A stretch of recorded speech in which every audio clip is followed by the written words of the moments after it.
Hey creatures, we're here in the Alchemy Lab, and today we're going to talk about a bunch of different stuff. It's been really busy with this remodel. Steve wanted a new space. He was tired of living in a box because he needed so much room for his arms and legs. Steve just needed so much space because he takes up so much space.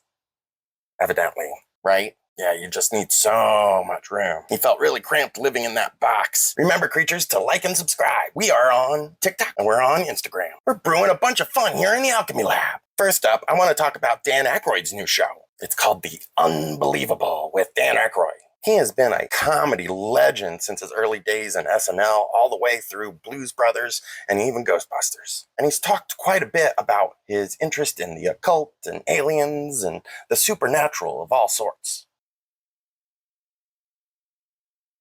Don't move. We get earthquakes here from time to time. It's all your fault, Steve. So it totally makes sense that he would want a new show about all kinds of different odd and weird stories that has happened over the years. Thankfully, the History Channel has seemed to wrangled him in a little bit, so that way he doesn't go off on like any crazy stuff. All the stories are really based on actual accounts. Dan tackles every subject with glee because it feels like Aykroyd actually wants to talk about these type of things. The stories themselves seem to come from the suspicion of the supernatural. The show then takes apart the incident with research and logic and actually determines on what happens. A part of Aykroyd's philosophy is to be a skeptic, and the show does a good breakdown of these wild events that make any skeptic kind of understand where people were coming from at the time and what actually happened. For people who like true crime stuff and the supernatural, this might be a crossroads between the two. Each episode is divided into several segments, so nothing is really focused on, but the stories are fun and interesting to break apart. And the talking heads keep everyone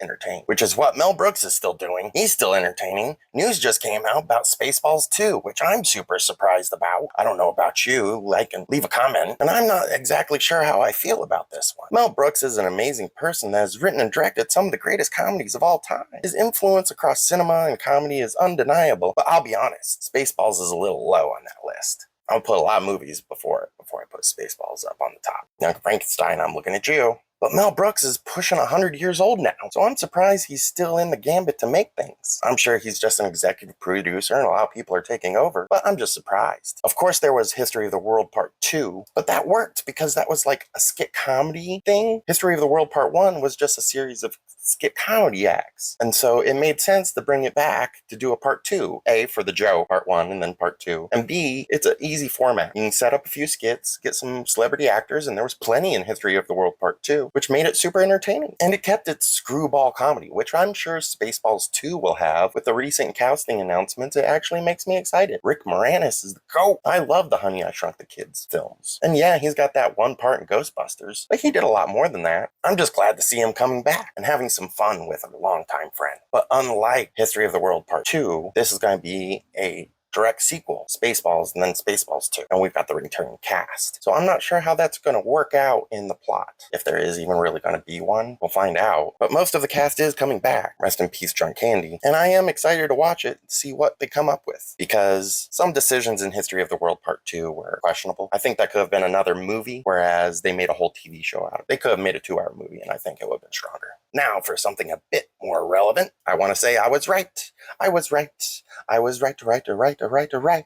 I was right.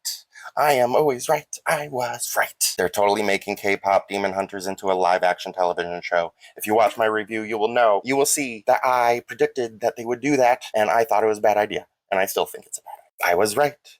I was right. I was right. I was right. I was right. I was right. I was right. Ha ha ha ha. It was just too popular to pass up. I knew they were going to make it into a live-action show. There's no way that they weren't going to. But the problem is does anime transfer into good live action? And the answer is no. No, it will not. How many live action remakes of anime can you say are good or even passable? Even the ones that you do say are good, I would argue are just simply passable and do not invoke the original spirit of the anime. Great Alan Moore once said that stories do not transfer well from one medium to another. You really don't want to do it. And this is a prime example of why.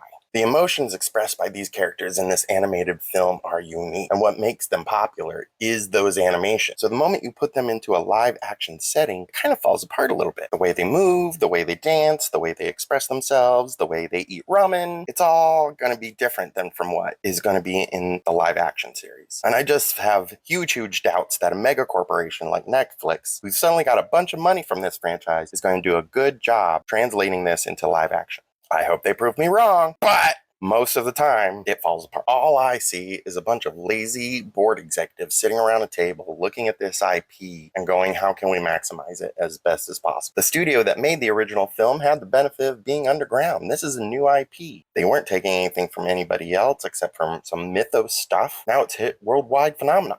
Netflix is going to take all of that and just make it movies and TV shows as fast as it can. And this live action movie is coming, and it's not going to be great. I hope they prove me wrong. Now, unfortunately, we will have to end on a bit of a sad note. The great legendary Terrence Stamp has passed away. At 87 years old, he made a huge impact on every decade he was active. As a science fiction fan, this is a big loss, for he will forever be honored as General Zod. Thank you for your work, Terrence Stamp. Remember, creatures, we're here on TikTok, we're here on Instagram, and we're here on YouTube.